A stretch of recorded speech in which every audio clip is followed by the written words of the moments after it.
안녕하세요. 전 30대 후반의 아들을 둔 70대 노모입니다. 제가 초년운, 중년운이 좋지 않아서 참 고생을 많이 했었어요. 그래서 제가 고생한 이야기로만 사연을 적어도 며칠 밤을 새울 만큼 많은데 여긴 제 고생한 이야기를 하는 곳이 아니잖아요. 속 시원하게 복수하는 사연이나 충격적인 사연을 적는 곳이지.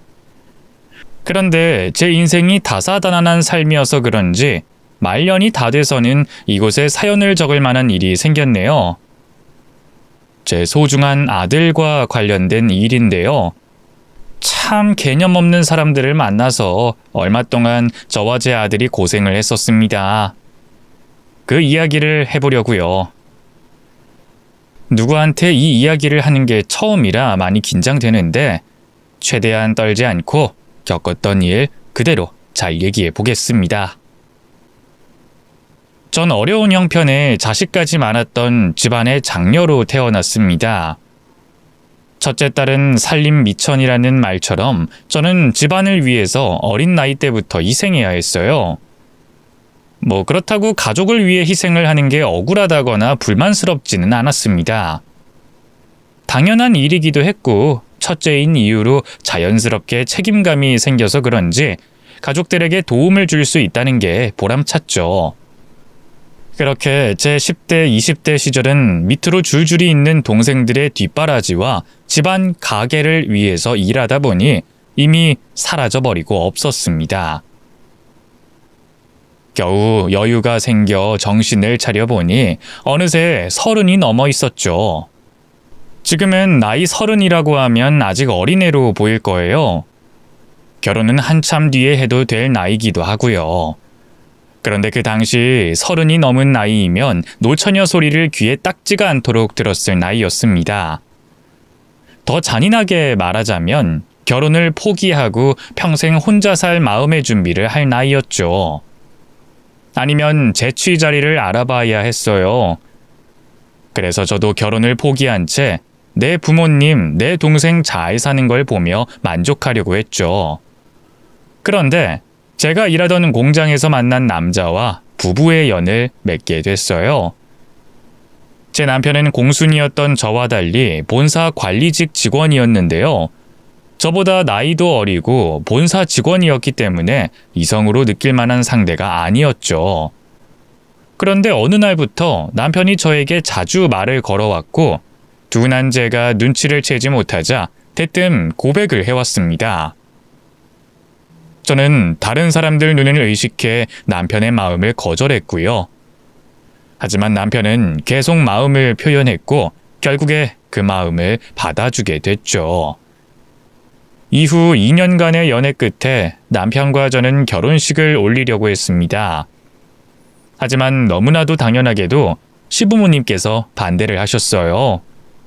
나이도 많고 공순이의 가난한 집안이었으니 뭐 하나 마음에 드는 부분이 없으셨겠죠. 시부모님의 반대는 남편과 연애를 시작했을 때부터 상상해 왔던 터라 우리는 당황하지 않고 연애를 이어가며 두 분의 마음을 돌리려고 했습니다. 그러다 소중한 제 아들 장호가 생기면서 두 분께서도 어쩔 수 없이 우리 두 사람의 결혼을 허락하셨죠. 그렇다고 해도 결혼을 허락받았을 뿐 두 분께 며느리로서 인정을 받았던 건 아니에요. 그래서 임신한 몸으로 모진 시집살이를 살아야 했죠. 그나마 다행이었던 건 장호가 남자아이라서 시부모님의 노여움이 많이 풀리셨고 저도 모진 시집살이에 적응하며 행복한 결혼 생활을 이어갈 수 있었다는 거였습니다. 하지만 다사다난한 제 인생은 제가 행복하게 놔두지 않았어요. 행복한 결혼 생활을 하던 그때 남편이 회사에서 근무하던 시간에 화재가 발생했고 남편이 미처 탈출을 하지 못해 사망하게 됐죠. 갑작스러운 남편의 죽음은 저에게도 큰 충격이었는데 시부모님께서는 남편이 죽게 된 탓을 저에게 돌리셨습니다. 남편이 저를 만나 일찍 단명하게 됐다는 말이었죠. 남편 잃은 슬픔에 대꾸할 힘도 없었지만 뭐라 할 말도 없었습니다. 정말 남편이 못난 나를 만나 일찍 세상을 떠난 것만 같았거든요. 그렇게 남편의 죽음을 제 탓으로 몰아가시던 두 분은 저를 강제로 집안에서 쫓아내셨어요. 남편의 재산, 사망보험금까지 전부 빼앗고 쫓아내셨죠. 손자 역시 자신들의 손자가 아니라고 하셨습니다. 자기 핏줄까지 부정하시는 두 분을 보며 저는 그 집안에 다시 들어가는 걸 포기했죠. 그래도 다행히 동생들이 십시일반으로 저를 도와줘서 아들과 당장은 큰 걱정 없이 지낼 수 있었습니다. 하지만 언제까지 동생들 도움만 받을 수는 없었으니 일을 해야 됐죠. 그래서 동생들에게 아들을 맡기고 돈을 벌었어요. 배운 것도 짧고 나이는 많아서 할 수 있는 일은 돈 적게 받으며 몸을 쓰는 일뿐이었지만 일을 할 수 있다는 것만으로 감사하게 생각하고 열심히 살았죠. 몸 쓰는 일이라면 안 해본 일 없었고 집에서 쉬는 시간에도 부업을 가지고 와서 일을 했습니다. 하지만 깨진 항아리처럼 돈을 벌어도 형편은 나아지지 않았죠. 가난한 삶이 저는 괜찮았는데 우리 아들에게 미안했어요. 뭐든 잘해주고 싶어서 제게 꼭 필요한 생활비를 제외하곤 아들에게 모든 걸 해주려고 했지만 그래도 부족했죠. 그런데 아들은 항상 괜찮다는 말만 했습니다. 애들에게 놀림을 받아도 돈 때문에 또래들과 어울리지 못해도 항상 걱정하지 말라며 저를 먼저 위해주는 착한 아들이었죠. 아빠가 없어서 그런지 아들은 일찍이 초등학생 때부터 저에게 든든한 버팀목이 돼주려 했습니다. 그리고 뭐든 알아서 해주는 효자가 되려고 했죠. 그런 아들이 있어줘서 힘든 현실을 버틸 수 있었어요. 이후 장성한 아들은 제게 손을 벌릴 수 없다며 대학 시절부터 아르바이트를 하면서 누구보다 열심히 살았습니다. 군대 역시도 군 생활 중에 돈을 벌겠다며 대학 시절 ROTC에 지원해 대학 졸업 후 장교로 복무를 했죠. 군 전역 후에는 장교 때 모은 돈으로 취업을 준비했고요. 아들은 취업도 제가 걱정하기 전에 했습니다. 이렇게 제가 걱정하기 전에 뭐든 알아서 척척 해주는 아들은 결혼도 제가 잔소리하기 전에 해줬어요. 그런 믿음직한 아들 때문인지 결혼하겠다던 여자친구를 데리고 오기 전부터 저는 며느리 될 아이에게 믿음이 갔고 마음에 들었죠. 그리고 실제로 만나게 된 예비 며느리는 제 생각보다 훨씬 더 마음에 드는 아이였습니다. 아들과 닮은 삶을 살아온 아이였거든요. 저희 집안과 조금 다르게 어머님께서 병으로 일찍 돌아가신 뒤 아버님께서 홀로 어린 며느리를 키우셨다고 했습니다. 제 아들과 똑같이 아버지의 사랑과 희생을 보면서 보답하겠다며 공부도 열심히 하고 중고등학교 시절 아르바이트도 하면서 지냈다고 했죠. 성인이 돼서는 금전적인 부분을 혼자 감당했고요. 아들과 똑 닮은 모습인 예비 며느리가 마음에 무척 들었던 저는 당연히 두 사람의 결혼을 허락하게 됐죠. 그런데 애들 이야기를 듣다 보니 양가 형편에 비해 너무 무리해서 집을 구한다는 걸 알게 됐습니다. 며느리 집안 형편도 아직 좋지 않다고 했는데 굳이 무리할 이유가 따로 있나 싶어서 며느리를 데려다 주고 온 아들을 붙잡고 물어보게 됐어요. 근데 창우야, 그 아까 집 이야기 말이다. 그 듣다 보니 매매 가격이 너무 비싼 것 같던데 거기에 꼭 들어가야 하는 이유라도 있니? 그 희진이 소원 중 하나예요. 엄마도 아까 들으셔서 아시겠지만 희진이가 많이 힘들게 살았잖아요. 그 희진이가 취직해서 집 구하기 전까진 월세로 전전했고 그래서 뭐 저희도 무리인 건 아는데 소원이라고 하니까. 또 저희 두 사람 신혼 대출이랑 개인 대출 받고 모은 돈 투자하면 가능할 것 같아서요.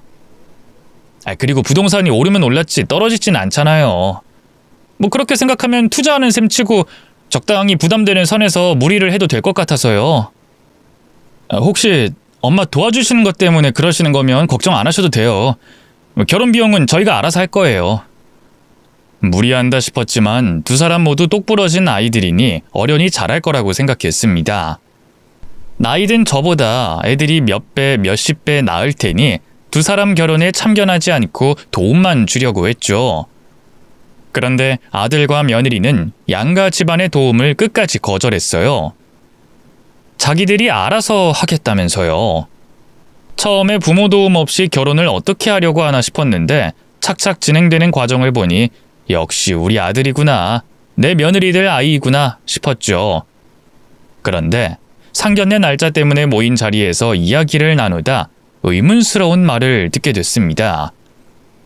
며느리가 아들과 결혼하면 회사를 관두고 살림을 살 거라고 했어요. 며느리가 아들 내조한다는데 싫어하는 부모는 없겠지만 저는 무리해서 집을 구매한다는 두 사람의 이야기가 떠올랐습니다. 며느리가 일을 관둬도 괜찮은 건가 걱정이 됐죠. 잠깐만 얘들아.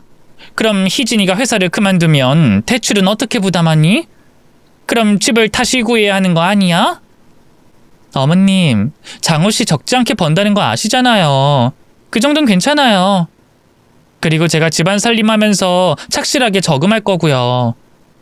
또 한 1년 정도 지내보다가 장호 씨가 힘들어하면 제가 복직하면 돼요. 며느리는 아무 일 아니라는 듯이 말했어요. 아들이 그 정도는 부담할 수 있다면서 말이죠. 찝찝한 기분이 들었지만 자세히 따지고 들진 않았습니다. 그때까지만 해도 며느리를 믿고 있었으니까요. 그런데 결혼이 가까워질수록 점점 뭔가 잘못되어 간다는 생각이 자주 들었죠. 잘못되어 간다는 걸 다시 느끼게 된 자리는 상견례를 하는 자리였습니다. 사돈을 처음 뵙는 자리라 많이 긴장한 상태였어요. 그래서 혹시 실수라도 하게 될까 걱정된 마음에 행동 하나하나, 단어 하나하나 조심했죠. 그런데 저와 달리 사돈은 굉장히 편하게 있었습니다. 딸 자랑에 여념이 없었죠.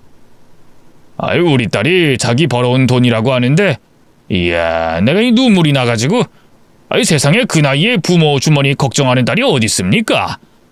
아이, 그런데 이게 시작이에요. 아이, 이런 일이 말도 못하게 많은데, 아이, 뭐부터 말을 해줘야 하나? 아이, 시간만 많으면 제가 밤새 우리 딸 이야기하는데 시간이 없어서. 아이씨, 이서방. 아이, 자네 지금 뭐하나? 내 술잔에 술 빈 거 안 보여? 사람이 센스가 없기는. 우리 희진이 말론 자기랑 비슷하다고 하던데 내가 몇 번 못 봤지만 그건 아닌 것 같아. 좀 어리버리한 것 같아. 내 딸 남편감으로 좀 불안한데. 딸 자랑하는 것도 좋고 자리를 어려워하지 않는 것도 좋았습니다. 그런데 제가 있는 앞에서 내 아들을 막대하더라고요. 남자끼리이다 보니 장인과 사위가 격없이 지낸다고 해도 말투나 몸짓에서 사람을 불쾌하게 했어요. 오늘 처음 본 제가 있는데도 말이죠. 그런데 제 자격지심 때문에 그 자리에서 불편하다는 말을 못했습니다. 여자 혼자 아이를 키우다 보니 유별나다, 극성 맞다는 말을 듣지 않기 위해 좀 눈치를 보는 편이었거든요. 그래서 그날은 그냥 넘긴 채 혼자서 곰곰이 생각하다가 아들에게 묻게 됐죠. 정말 이 결혼 괜찮겠냐고. 아들 입에서는 괜찮다고 걱정하지 말라는 대답이 나왔고 저는 그런 아들의 말을 믿었습니다. 그리고 두 사람이 하나가 되는 새 출발을 진심으로 축하해줬죠. 두 사람이 결혼하고 몇 달이 지났을 무렵 며느리가 드디어 퇴사를 하고 살림을 살기 시작했습니다. 제가 생각하기엔 며느리에게 친정엄마도 안 계시고 살림도 잘 모를 것 같아 도움을 주고 싶었어요. 그런데 요즘 사람들, 이 어른들의 호의도 많이 불편해한다고 하길래 도움을 구할 때만 도와주기로 하고 반찬만 가져다 주기로 했습니다. 아들은 당연했고 며느리도 제 반찬을 맛있어 했거든요. 그래서 요리와 반찬을 해서 며느리 집에 가져다 줬죠. 그러다 반찬을 주러 간 아들 집에서 우연히 며느리의 휴대폰 내용을 보게 됐습니다. 사돈과 나눈 대화였는데 거기엔 제가 아들을 챙긴다고 따로 만들었던 보양식이나 반찬을 사돈에게 줬다는 대화 내용이 남아 있었죠. 그뿐만이 아니었어요. 어쩔 땐 며느리가 좋아하지 않는 반찬이라고 제가 해온 반찬 전부를 사돈에게 주고 우리 아들에게는 간단한 인스턴트를 아침이라고 내준 내용이 남아 있었죠. 제가 한 반찬 사돈께 나눠주는 건 문제가 안 됐는데 제가 영양과 식성까지 고려해서 가져다 준 음식을 사돈에게 보내고 내 아들에겐 몸에 안 좋은 인스턴트를 먹인 게 이해도 안 되고 화도 났어요. 그래서 혼을 낼까 하다가 좋게 풀기로 했죠. 희진아, 그런데 사돈께서는 너 결혼하고 식사 잘 챙겨 드시니? 네? 저희 아빠요? 네. 아빠 요리 잘하세요. 그래? 그래도 내가 이왕 하는 김에 좀 많이 해서 사돈 가져다 드리면 좋을 것 같은데 어떻게 생각하니? 그렇게 해주시면 저야 감사하긴 한데 어머님이 너무 수고스럽지 않으세요? 아유, 수고스럽긴. 사돈이나 나나 건강해야 너희들이 행복하고 우리 가족 모두가 행복하지. 그럼 내가 다음부턴 아버님 반찬까지 해올게. 괜히 아들과 며느리 사이에 다툼이 생기지 않길 바라는 마음에 제가 사돈 반찬까지 만들어 바치게 됐습니다. 제 아들을 위해서 한 행동이었죠. 그날을 끝으로는 더 이상 며느리나 사돈과 문제될 게 없을 거라고 생각했어요. 그런데 또다시 아들 걱정을 하게 되는 일이 생겼죠. 그땐 명절날이라 아들과 며느리가 집으로 찾아왔어요. 그리고 다음 날 차례때 올릴 음식을 어느 정도 만들어 놓고 쉬고 있었죠. 애들 오기 전부터 음식을 만들어 놨던 저는 눈이 감겨 낮잠을 자게 됐습니다. 그러다 애들의 목소리에 잠에서 깨게 됐죠. 다투는 것까지는 아니었는데 며느리 목소리가 제법 격양돼 있었어요. 무슨 일인가 싶어서 두 사람 대화 내용을 엿들어 보니 며느리가 아들에게 사돈 해외여행을 보내달라 조르고 있었죠. 우리 아빠 해외여행 간 거 나랑 일본이랑 동남아 간 게 전부야. 유럽이나 미국은 발도 못 담가봤다니까? 이번에 아빠 휴가 길다고 하는데 보내주자, 응? 나도 형편이 되면 보내드리고 싶지. 근데 저번에도 아버님께서 명품 손가방 필요하다고 하셔서 그거 선물해드려서 지금은 무리야. 당신도 알잖아. 대출이자, 원금, 거기다 생활비까지. 다음에 기회 되면 그때 보내드리자. 매달 넣는 적금 있잖아. 그거 빼서 보내드리면 안 돼? 진짜 좋은 기회인데. 우리 아빠 당신이랑 어머님이 유럽 여행 다녀왔다는 말 듣고 엄청나게 부러워했단 말이야. 그런데 이번에 모처럼 시간 나서 그런데. 그리고 안 보내주면 안 보내주는 거지. 명품 사준 이야기는 왜 해? 생색내는 거야? 그깟 선물한 거 가지고 생색내지 마. 아빠 여행 가고 싶다는 것도 못 들은 걸로 하고. 여행 한번 보내주면 그걸로 또 얼마나 생색을 내겠어. 참 어이가 없었습니다. 누가 고집을 부려 비싼 아파트 대출을 받게 했고 누가 회사를 그만둬서 아들에게 부담이 되는데 자기 아빠 해외여행 보내달라 떼를 쓰는 며느리가 말이죠. 그래서 애들 대화에 끼어들어 며느리에게 정신 좀 차리라고 말할까 하다가 괜히 문제가 커질까 싶어서 입을 다물었죠. 그리고 아들이 며느리에게 덜 시달리게 하려고 도움을 줬습니다. 아들 결혼하는데 도움을 주려고 했던 돈에서 일부를 아들에게 건넸던 거죠. 그냥 주면 받지 않을 아들이니 제 동생이 말한 곳에 돈 좀 넣어놨다 꽁돈이 생겼다고 거짓말을 하면서요. 이후 그 문제는 잘 해결된 것 같았습니다. 며칠 뒤 며느리 얼굴이 퍼져 있었고 사돈 채팅 프로필이 외국 사진으로 바뀌어 있었거든요. 그런데 그와 별개로 점점 며느리와 사돈이 마음에 들지 않았어요. 남편보다 자기 아빠 챙기는 며느리나 사위 사정 알면서도 덥석덥석 받아먹고 있는 사돈 모두 마음에 안 들었죠. 그러다 보니 결혼 전보다 아들이 더 신경 쓰이고 걱정됐어요. 눈에 들어오는 것도 더 많아졌는데 그때 제 눈에 들어온 아들의 물건이 하나 있었습니다. 바로 아들 차였는데요. 아들이 군 장교 복무 시절 홀로 있는 제가 걱정된다며 언제라도 바로 집으로 찾아올 수 있게 차를 한 대 구입했었습니다. 아주 오래된 중고차였는데 그 차를 아직까지 타고 있었어요. 솔직히 아들 능력으로 차를 바꾸려면 바꿀 수 있었을 거예요. 하지만 대출과 생활비, 그 외 잡다한 비용까지 모두 아들 혼자 부담을 하고 있었으니 돈이 부담돼 못 바꾸고 있었던 거죠. 그걸 보고만 있자니 부모로서 마음이 안 좋더라고요. 또 저 개인적으로는 이제까지 아들에게 뭐 번듯하게 해준 게 하나 없는 것 같아서 너무 미안하고 가슴 아팠습니다. 그래서 제가 돈을 모아서 아들 나이대에 맞는, 능력에 맞는 차를 한 대 사줘야겠다고 생각했어요. 아들이 결혼식도 집도 다 알아서 해서 여윳돈이 없진 않았거든요. 차라리 그 돈을 아들에게 주면 더 유용하고 좋을 테지만 제 아들이 그 큰 돈을 받을 리가 없었어요. 또 엄마 쓰라고 돌려줄 아이였으니까요. 그래서 주변 사람들에게 아들 나이대 남자들이 무슨 차를 좋아하는지 또 얼마나 되는지 알아보면서 돈을 모았습니다. 또 돈을 모아가는 중에 아들에게 은근히 차에 대해서 물어보기도 했죠. 다행히 제가 목표로 삼은 예산에 크게 벗어나진 않았고 조금만 더 돈을 모으면 환하게 웃는 아들의 얼굴을 볼 수 있겠다 싶었죠. 그렇게 또 몇 달 동안을 돈 아껴가며 모았고 차를 구입할 수 있게 됐을 때 아들을 데리고 차량 전시장으로 갔죠. 아들은 제가 이끄는 대로 끌려오다 전시장 입구에서 발걸음을 멈췄어요. 어머니, 어디 가세요? 다른 건물이랑 착각하신 것 같은데? 아유, 착각은 너 볼 일이 여기 있는데 오늘 내가 너한테 선물해주는 날 아니냐? 네? 선물이라뇨? 이 안에서요? 아, 내가 너 그 중고차 타고 다니는 거 불안해서 못 보겠더라. 사왔을 때도 오래된 차였는데 네가 그걸 또 몇 년이나 끌고 다니는 거야. 너 그러다 사고라도 나면 어쩌려고? 그래서 내가 너 차 한 대 사주려고. 어머니, 제 차 잘 굴러가요. 그리고 여기 비싼 차들만 있는 곳이에요.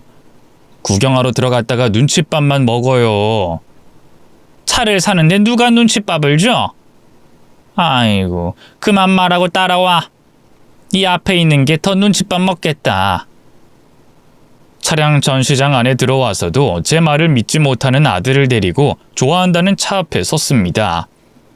그리곤 이 차를 제 아들에게 선물로 주고 싶다고 직원분께 말했죠. 아들은 제가 한 말에 깜짝 놀라며 직원분께 손사래를 쳤어요. 아닙니다. 그냥 구경만 하고 갈 거예요. 어머니, 진짜 왜 이러세요? 이게 돈이 얼만데요? 그리고 어머니께 돈이 있으셔도 여기에 쓰시면 안 되죠. 그 돈이면 어머니 편하게 사실 수 있는데. 엄마가 돈도 없으면서 막무가내로 여길 왔겠니? 엄마 돈이 있어.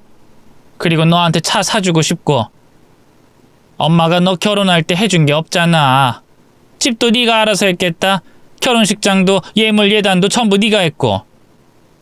그때 네 결혼에 보태주려고 한 돈에서 내가 좀 더 모아가지고 이거 살 돈 딱 맞춰놨다. 그 돈으로 우리 아들 차 사줄 거야.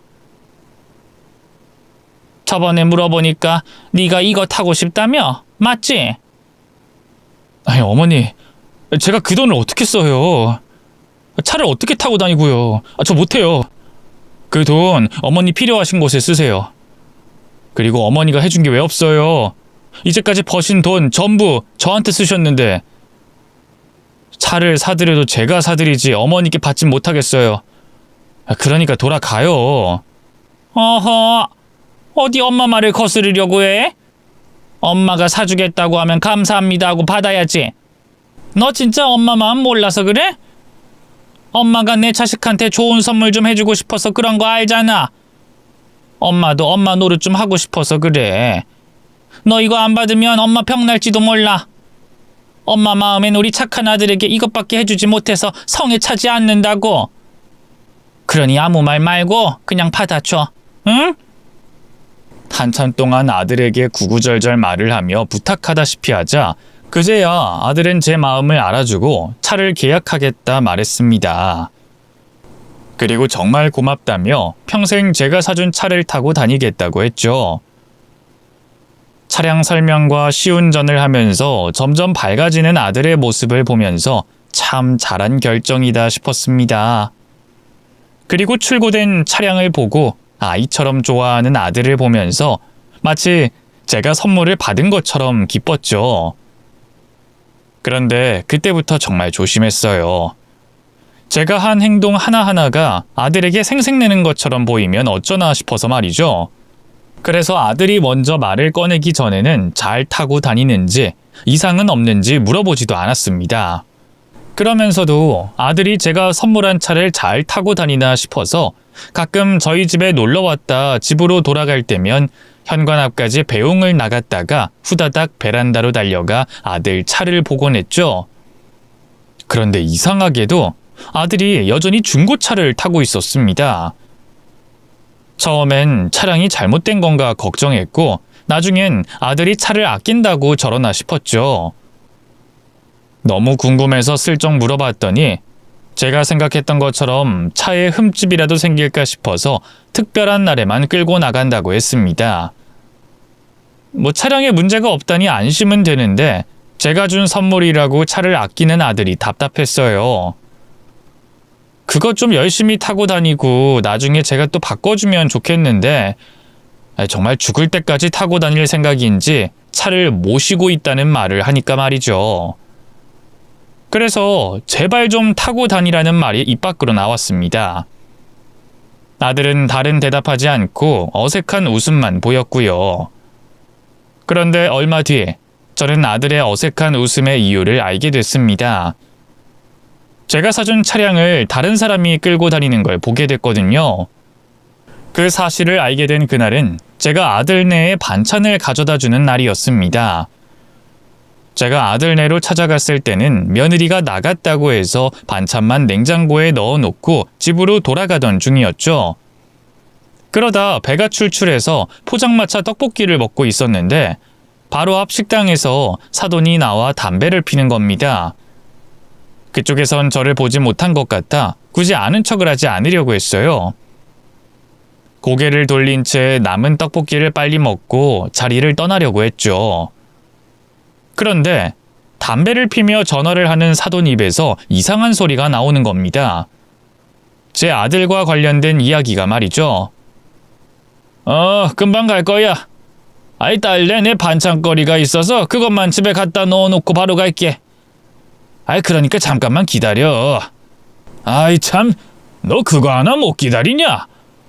친구가 오랜만에 한턱 쏘겠다는데 좋은 일이 있으니까 한턱 쏘지.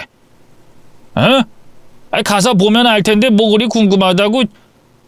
그럼 너만 알고 있어라. 다른 놈들 배 아파서 안 오겠다고 할지 모르니까. 나 외제차 한 대 뽑았어. 겁나게 비싼 걸로. 당연히 우리 귀하고 장한 딸이 선물해줬지. 그 말을 듣는 순간 제가 아들에게 선물한 차가 생각났습니다. 뒤를 돌아 사돈이 있는 쪽으로 쳐다봤더니 그곳에 제가 아들에게 선물한 차량과 똑같은 차가 세워져 있는 겁니다. 한눈에 봐도 새 차인 차가 말이죠. 짧은 시간이었지만 머릿속으로 생각을 맞춰봤습니다.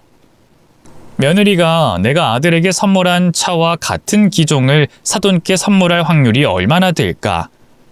혹시 사돈이 아들 차량을 빌리고 친구들에게 허풍을 떠는 건 아닐까? 별별 생각을 다 해봤죠. 그러다 아들이 한 달째 제가 선물한 차를 타고 다니지 않는 것과 관련이 있지 않겠냐는 생각이 들었습니다. 확인을 해봐야겠다 싶었던 저는 사돈에게 다가갔죠.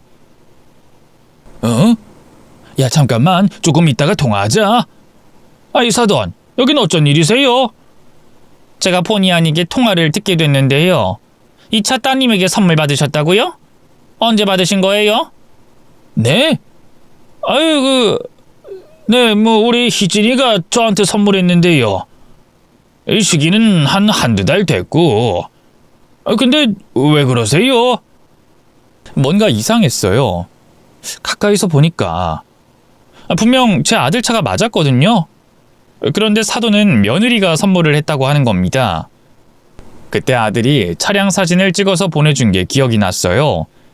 거기에 차량 번호판이 붙어 있었기 때문에 사진과 비교하면 제가 아들에게 선물한 차량인지 아닌지 구별이 가능했죠. 그래서 휴대폰을 열어 확인해 봤는데 제 아들 차가 맞았습니다. 제가 선물한 그 차가 말이죠. 여기요. 여기 이 사진이 제가 아들한테 선물한 차 사진인데 똑같잖아요. 차 색상이나 내부까지. 또 결정적으로 여기 번호판도요. 이 차 제가 우리 아들한테 사준 차가 맞는데? 아니네. 그럼 지금 제가 사돈이 선물한 사위차를 빼앗기라도 했다는 겁니까? 아니면 우리 딸이 빼앗았다는 거예요? 차 색상이나 내부가 똑같은 건 내 차 말고도 대한민국의 새 곳에 쓸 테고 번호판은 이 서방이 제 차랑 헷갈려서 잘못 찍었겠죠? 우리 딸이 나한테 선물한다고 차 가져왔을 때가 그때쯤일 테니 헷갈릴 수도 있고요. 그나저나 뭘 물어보지도 않고 사진 들이밀면서 사람을 도둑놈 불량배 취급해도 되는 겁니까? 아니, 저는 그 아들 차랑 똑같길래 어떻게 된 일인가 물어본 거죠. 무슨 도둑놈 불량배 취급을 했다고 그러세요? 그럼 사진을 왜 보여주는데요?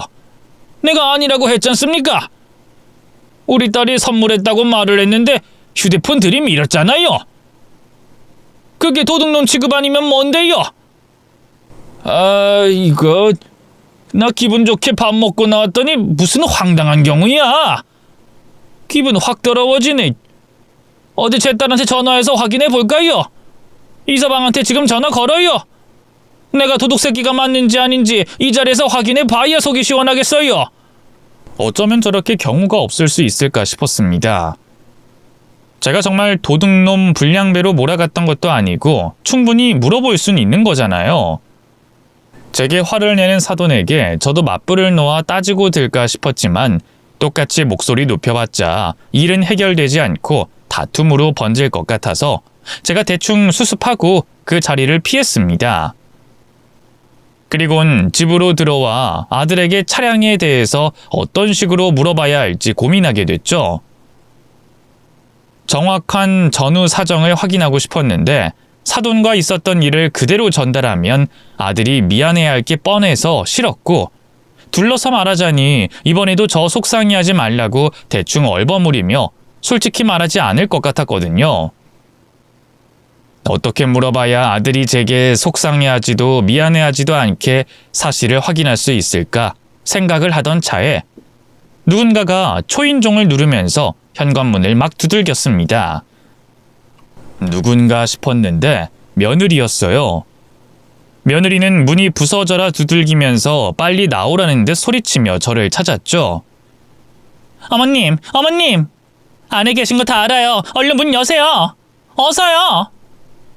무슨 일인데 이렇게 급하니? 이 시간에 희진이 네가 웬일이고? 너희 뭔 일 있어? 혹시 장호 일이니? 어머님, 아까 저희 아빠 길에서 마주치셨다면서요. 그리고 저희 아빠 차 가지고 뭐라 하셨고. 왜 그러셨어요? 저희 아빠가 저한테 차 선물 받았다고 하면 조금 이상하게 생각되시더라도 다른 말 하지 마시고 그냥 좋으시겠다고 축하 한마디 하시고 헤어졌어야죠.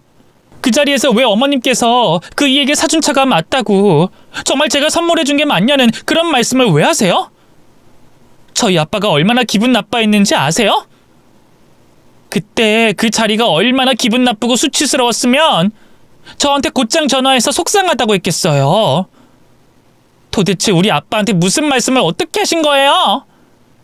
어떤 단어를 쓰시고 어떤 말투로 하셨길래 우리 아빠가 저렇게 기분 나빠하는 거예요? 희진아, 너 지금 무슨 소리 하는 거니? 그 차 내가 우리 장호한테 선물한 차가 맞잖아. 그러니까 내가 물어볼 수 있는 거 아니니? 또 네 아버님이 자기 차라고 너한테 선물 받았다고 하니까 무슨 상황인가 싶어서 혼잣말 하다가 네 아버님께서 내가 장호한테 선물했다는 걸 듣게 되신 거야. 난 그 다음 별말 한 것도 없어. 사돈께서 일방적으로 목소리 높이시고 화를 내셨지. 자기를 거짓말쟁이로 만드냐, 우리 딸이 거짓말했다는 거냐, 혼자 화를 내셨다고. 이런 상황에 가만히 있었던 내가 너한테 큰 소리를 들어야 하는 거니? 그리고 너 마침 잘 왔다. 안 그래도 장호한테 어떻게 물어봐야 할지 고민이었는데 여기 사돈께 선물한 장본인이 있으니 어떻게 된 일인지 물어보면 되겠다. 너 도대체 어떻게 된 거니? 내가 우리 장호한테 준 차가 왜 너희 아버님께서 타고 계셔? 선물은 또 무슨 말이고? 아빠가 한 말 그대로예요.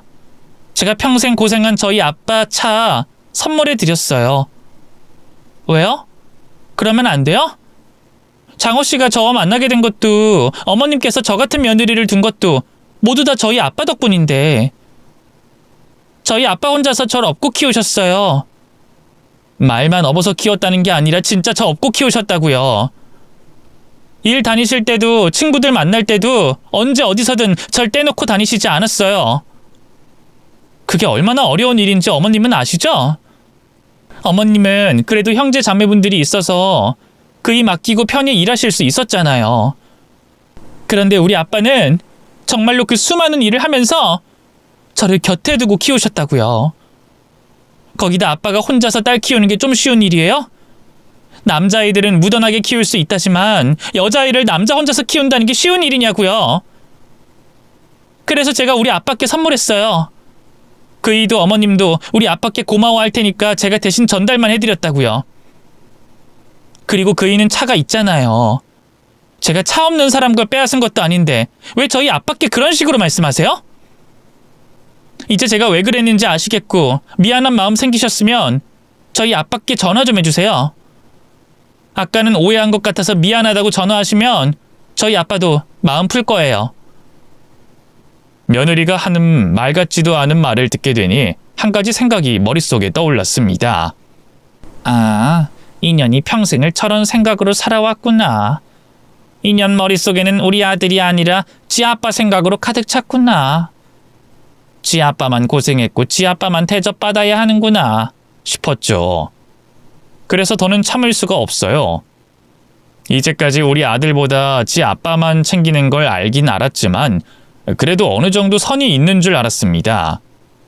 또 지 아빠에게 잘하는 만큼 우리 아들에게도 잘할 거라는 생각에 참았고 아들이 자신이 사랑하는 사람과 행복하길 바라는 마음에 참았는데 제가 잘못 생각한 것 같더라고요. 이놈이 아들 옆에 있으면 지금이라도 정신 차리게 못한다면 이 사돈이라는 놈과 아내라는 년이 모기 새끼처럼 우리 아들의 피를 빨아먹고 있을 거라고 생각이 들었습니다.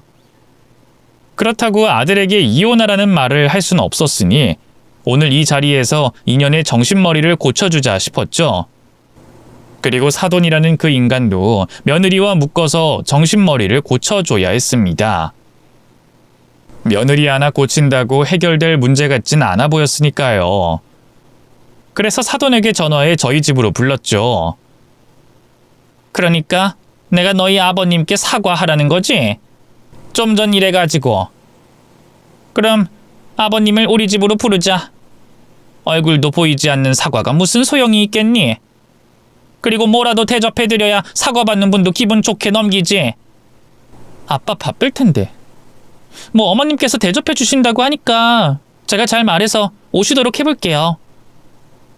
제가 사과를 하겠다는 말에 그제야 꾀꾀거리던 목소리를 낮춘 며느리는 사돈을 저희 집으로 불렀고 마중을 나갔어요. 이후 30분 정도 흘렀을 때 현관문 열리는 소리가 들렸죠. 사돈이 저희 집에 도착해서 며느리와 들어오는 소리였어요. 현관문으로 들어오는 며느리와 사돈은 그 사이 무슨 작당 모의를 했는지 모르겠지만 얼굴에 옅은 미소를 지은 모습이었죠. 하지만 그 미소 지은 얼굴은 몇 초 안 돼서 찌그러지게 됐습니다. 사돈이 저희 집 현관에 발을 들이는 동시에 제가 며느리의 뺨을 날려버렸거든요. 제게 뺨을 강하게 맞은 며느리는 갑작스러운 제 행동에 몸이 굳은 모습이었죠. 사돈이라는 사람은 그런 딸을 보고 걱정하며 저에게 난리를 치기 시작했죠. 희진아, 너 괜찮은 거니? 병원 가봐야 하는 거 아니야? 희진아, 정신 좀 차려봐.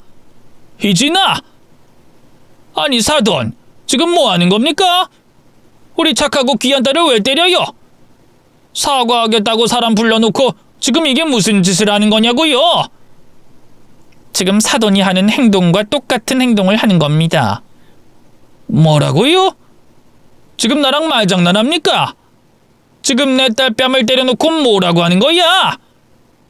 사돈이 난리치는 이유가 딸 보호하려고 하는 거 아니에요? 저도 그렇다고요. 저도 우리 아들 댁내 따님에게서 보호하려고 때렸습니다. 귀한 따님이라고요? 우리 아들도 못지않게 귀한 아들입니다.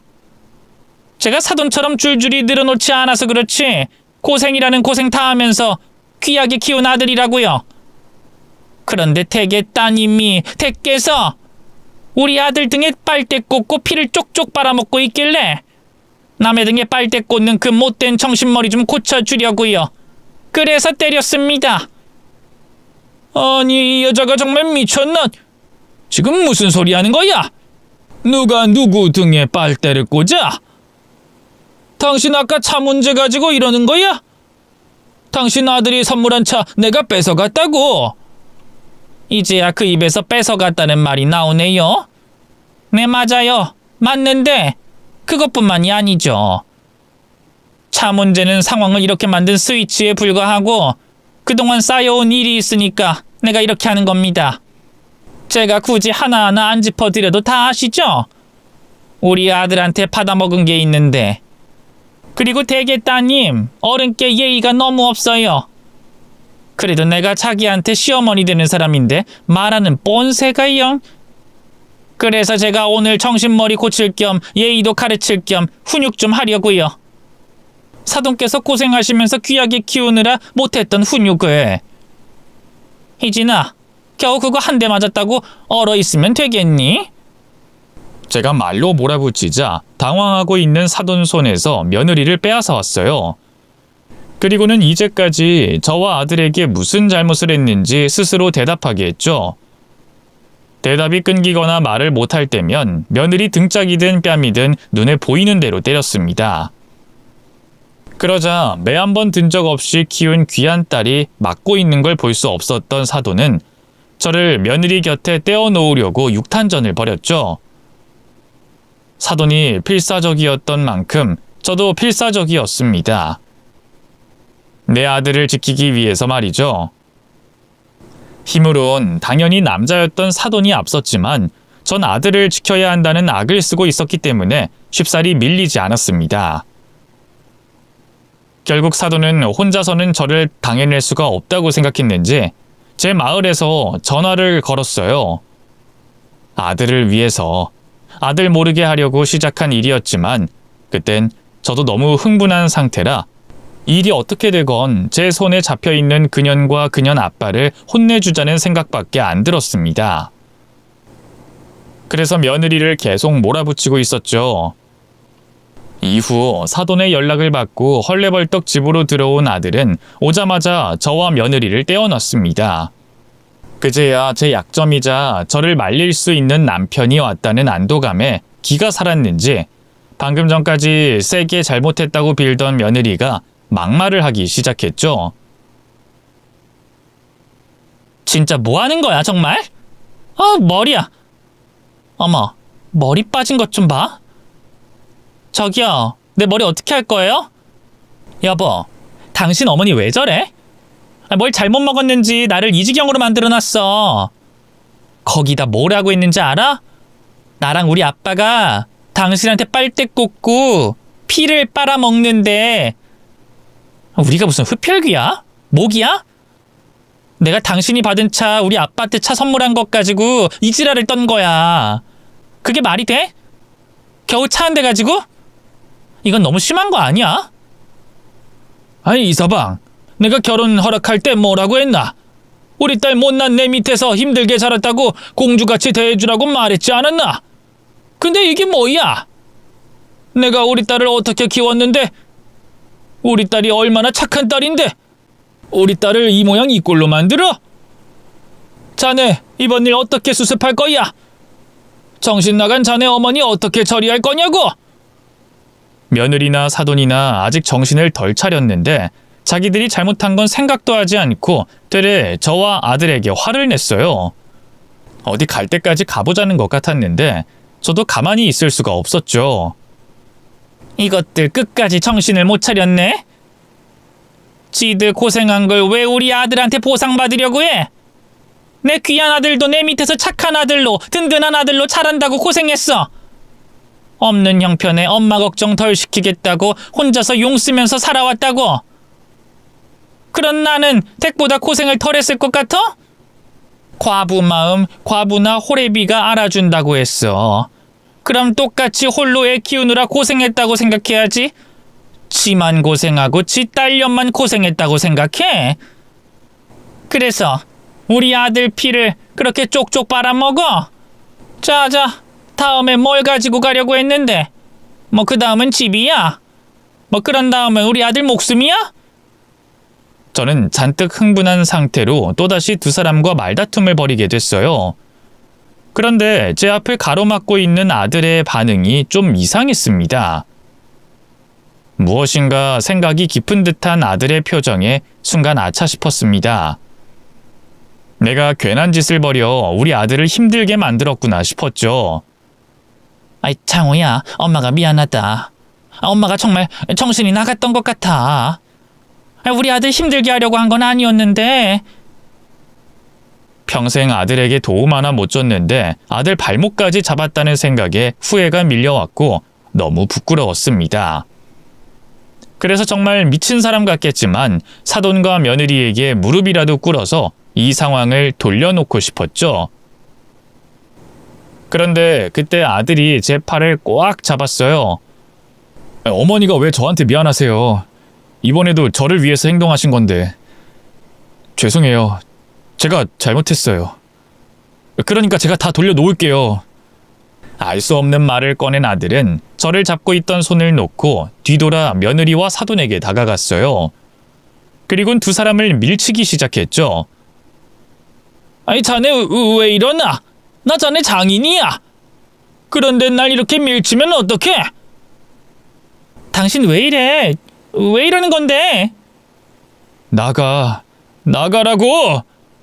당장 우리 어머니 집에서 나가라고! 여보, 설마 당신 어머니라고 편드는 거야? 내 꼴을 보고서도? 너 내가 항상 다 좋다고 말하니까 내가 우습지? 내가 우스워서 우리 어머니께 감히 막말을 해? 방금 들어보니까 네가 먼저 어머니께 찾아와서 따지고 들었다며. 너랑 네 아버지가 잘못한 일이면 어머니 집에 찾아와서 잘못했다고 빌거나 거짓말을 해서라도 일을 수습하려고 해야지. 되려 따지고 들어? 야, 그리고 네가 나한테 차를 받아서 너네 아버지한테 줬어? 내가 회사에 있을 때 네 맘대로 처리한 거 아니야? 나한텐 결과만 통보하고. 무슨 소리야? 당신도 내 말 듣고 가만히 있었잖아. 그땐 아무 말 안 했으면서 이제 와서 왜 말을 바꿔? 그럼 내가 선물로 줬다는데 장인이라는 사람 집에 쳐들어가서 차를 뺏어와? 그리고 차 말고도 당신이 나 통해서, 우리 어머니 통해서 당신 아버지한테 해준 것들에 대해 아무 말하지 않았던 건 내가 그렇게 당신하고 당신 아버지한테 잘하면 당신도 우리 어머니께 잘할 거라는 기대가 깔려 있었기 때문이었어. 그런데 되려 따지려 들고 막말을 해? 아무래도 내가 당신을 잘못 본 것 같다. 나와 비슷한 삶을 살았고 비슷한 목표가 있다고 생각해서 당신을 나랑 너무 동일시했나 봐. 난 당신처럼 이기적인 사람을 배우자로서 둘 수 없어. 그러니까 나가! 그렇게 불쌍하다는 당신 아버지 데리고 꺼지라고! 내 딸이 이기적? 데리고 꺼져? 자네 장인 앞에서 어디야 말을 함부로 해? 우리 딸이 어떤 딸인데? 자네야말로 내 딸 데려갈 땐 간쓸게 다 빼줄 것처럼 말하더니 결국 한다는 게 겨우 이따위 대접이야. 아직 분위기 파악 못 하시나 본데. 나 당신 딸하고 이혼할 거야. 그러니까 장인 대접 받을 생각 마. 그리고 내가 공주 대접에 간쓸게 빼주는 건 내 옆에 있는 여자가 제정신일 때지. 당신에게만 착한 딸, 귀한 딸 나도 필요 없어. 그렇게 예뻐 죽겠으면 죽을 때까지 곁에 두라고. 그러니까 꺼져. 더 이상 험한 꼴 당하기 싫으면. 그리고 나한테서 우리 엄마한테서 받은 거 다 토해내라. 아니면 내가 도둑질해서라도 받아온다. 제가 나설 틈도 없이 두 사람을 집 밖으로 쫓아낸 아들은 제게 다가와 이제까지 있었던 일들에 대해 죄송하다고 잘못을 구했습니다. 제 생각보다 커지게 된 일에 아들이 잘못을 비는 말은 제 귀에 들리지 않았고 걱정만 됐어요. 아이, 창호야. 너 정말 이혼하려고 그래? 엄마 때문에? 너 엄마 때문이면 그럴 필요 없어. 엄만 네가 행복하기만 하면 돼. 오늘 일도 네 처랑 창인 때문에 네가 힘들까 봐 두 사람 버릇 고쳐서 널 도와주려다 이렇게 된 거야. 그러니까 후회할 행동하지 말어. 네 처랑 창인 마음은 내가 무릎을 꿇어서라도 돌려놓을 테니. 어머니, 조금 전에 한 말 전부 제 진심이에요. 저 사람 저런 여자인 줄 알았다면 애초에 어머니께 소개시키지도 않았을 거예요. 어머니 말씀처럼 저 사람들을 제 곁에 뒀다가는 제가 언젠가 화병으로 죽었을지 몰라요. 자기들끼리 똘똘 뭉쳐서 아무것도 안 하고 빈둥거리면서 저와 어머니에게 등골 빼먹을 거 없나 노리고만 있었으니까요. 그리고 제게 좋은 사람이라고 해도 어머니께 좋은 며느리가 아니라면 저 필요 없어요. 제가 어머니 가장 가까이에서 어떻게 살아오셨는지, 저를 위해서 얼마나 열심히 사셨는지 아는데 어머니께 존경심도 보이지 않는 여자와 어떻게 살겠어요. 그러니까 어머니 탓이라고 생각하시지 마세요. 오늘 일, 오히려 제가 어머니께 평생 죄송해야 하는 일이에요. 그러니 절 용서해 주세요. 앞으로 이런 일 절대 없도록 할게요. 아들의 이혼까지 바랬던 건 아니었기에 저는 아들에게 미안해 죽을 것 같았습니다. 그런데 아들은 자신의 결정이 단순히 저 때문만은 아니라면서 제게 갖지 않아도 될 죄책감을 가지지 말라고 했습니다. 그리고 자신의 배우자는 저를 존경해 줄 수 있는 여자여야 한다고 말했죠. 아들이 해준 그 말 한마디로 이제까지 며느리와 사돈에게 받았던 스트레스가 싹 씻겨 나가는 것만 같았습니다. 아들의 이혼 선언이 제 탓이라고 생각해 무거웠던 마음도 한결 가벼워졌고요. 아들의 말에 많은 위안을 받았던 저는 이번에도 아들의 선택을 믿기로 했습니다. 그렇게 아들은 며느리와 이혼 소송을 시작했어요. 하지만 그 이혼을 하는 과정이 순탄하진 않았죠. 며느리와 사돈은 아들이 원하는 대로 이혼을 해주지 않겠다는 입장이었거든요. 우선 제 3자가 봤을 때 이혼 사유가 되는 명확한 일이 없었기 때문에 이혼 소송이 취하되거나 아들의 패소로 끝날 수 있다고 생각하는 것 같았습니다. 거기다 자기들 입장에서는 제 아들이 봉이었고 자신들이 봉을 잡은 상황이니까 놓치기도 싫었을 거예요. 또 이혼하게 되더라도 최대한 제 아들과 저를 정신적으로 괴롭히겠다는 마음도 있었던 것 같고요. 그러다 보니 아들과 제가 준비할 게 많았었죠. 며느리가 시댁과 친정에 금전적, 정신적으로 차별을 두고 아들에게 무리한 부양 의무를 지게 한다.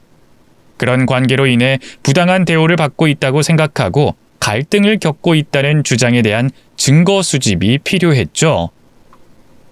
그래도 다행히 요즘에는 휴대폰에 전부 다 기록이 되고 CCTV들도 있어서 양가 집안에 연락을 드린 횟수, 선물 명세, 방문 횟수 등등 부양하는 데 있어서 차별이 있었다는 증거를 모을 수 있었습니다. 그 증거로 인해 아들의 주장이 받아들여졌고 며느리와 무사히 이혼할 수 있었죠. 그 뒤로는 저와 아들 모두 며느리와 사돈이었던 사람들과 엮일 일이 없고 마음 편히 잘 지내고 있어요. 아들은 얼마 전에 새롭게 만난 사람과 인연을 이어가는 중이고요. 사실 이 일에 대해서 이렇게까지 자세히 이야기하는 건 처음이에요. 좋은 일이 아니기도 하고 제 아들 흠이 되는 것 같기도 하고 그래서요. 그런데 이렇게 좋은 기회를 얻게 되어 말하고 나니 참 좋네요. 속도 시원하고 이혼 한번 했다고 제 아들에게 뭐 그렇게 흠이 될까 싶기도 하고요. 그래서 이제는 우리 동생들에게도 솔직하게 말하려고요. 어떻게 보면 제 동생들도 우리 장호 부모나 마찬가지인데 어떻게 된 일인지 알아야죠. 그래서 위로받을 거 위로받고 잘못한 건 혼나려고요. 여기 사연을 쓰게 된 게 제 생각보다 좋은 기회였던 것 같습니다. 그러니 혹시 사연을 보낼까 말까 고민하시는 분들은 한번 보내보세요. 아마 도움이 되실 거라고 생각하네요. 그럼 전 인사를 드리고 이만 물러나 보겠습니다. 읽어주셔서 감사해요. 안녕히 계세요.